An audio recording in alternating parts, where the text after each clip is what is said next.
जब भी हम कठिन समय से गुजर रहे होते हैं, उस समय हमारे मन में एक अजीब सी उथल पुथल सी मची रहती है और हमें उस कठिनाई से गुजरने का रास्ता नहीं मिलता। हम ऐसे ही भटकते रहते हैं।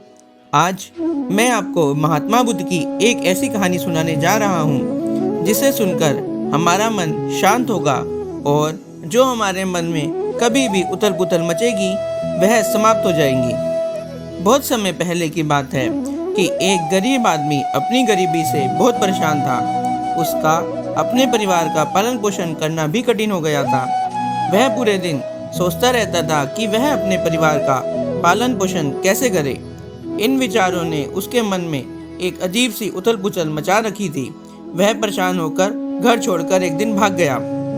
रास्ते में उसे महात्मा बुद्ध मिले, जो एक नदी के किनारे अपने सभी शिष्यों के साथ बैठे हुए थे।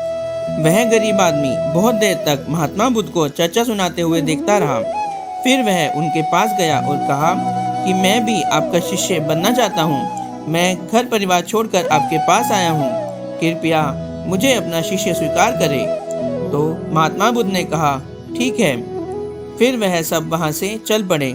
कुछ दूर जाकर महात्मा बुद्ध ने उस नए शिष्य को कहा कि मुझे बहुत प्यास लग रही है। यहाँ पास में एक सरोवर है, वहाँ से जाकर मेरे लिए जल लेकर आओ।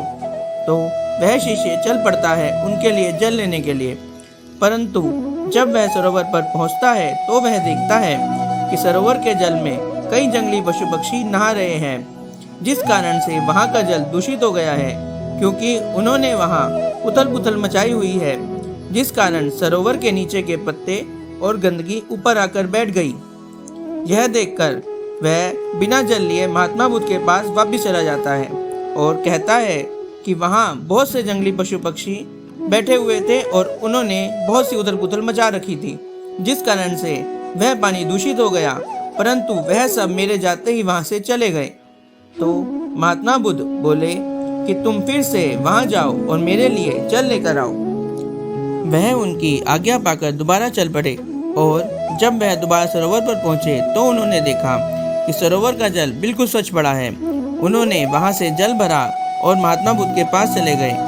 वहां जाकर उनसे प्रश्न किया कि हे बुद्ध, वहां का जल अब स्वच्छ कैसे हुआ? तो महात्मा बुद्ध बोले, जब पशु पक्षी पानी में उधम मचा रहे थे तो उसकी कीचड़ पानी में उभर कर आ गया था, परंतु जब वह शांत हुए तो कीचड़ नीचे बैठ गया और पानी फिर से स्वच्छ हो गया। इसी प्रकार हमारे मन की भी स्थिति होती है। जीवन की परेशानियां हमारे मन में उथल पुथल पैदा करती है और तब हम गलत निर्णय लेते हैं। परंतु कोई भी निर्णय लेने से पहले अगर हम अपने मन को शांत रखें और धैर्यपूर्वक बैठकर सोचें तो हमारे मन की उथल पुथल भी पानी के कीचड़ की तरह नीचे बैठ जाती है और तब हम जो भी निर्णय लेते हैं वह हमेशा सही होता है। इसलिए बुरे समय में इंसान को कभी धीरज नहीं खोना चाहिए। महात्मा बुद्ध का यह संदेश उसकी समझ में आ गया। फिर वह शांति से बैठकर सोचने लगा और उसे यह आभास हुआ कि उसने घर छोड़कर बहुत गलत निर्णय लिया था और वह महात्मा बुद्ध से आज्ञा लेकर घर चला गया।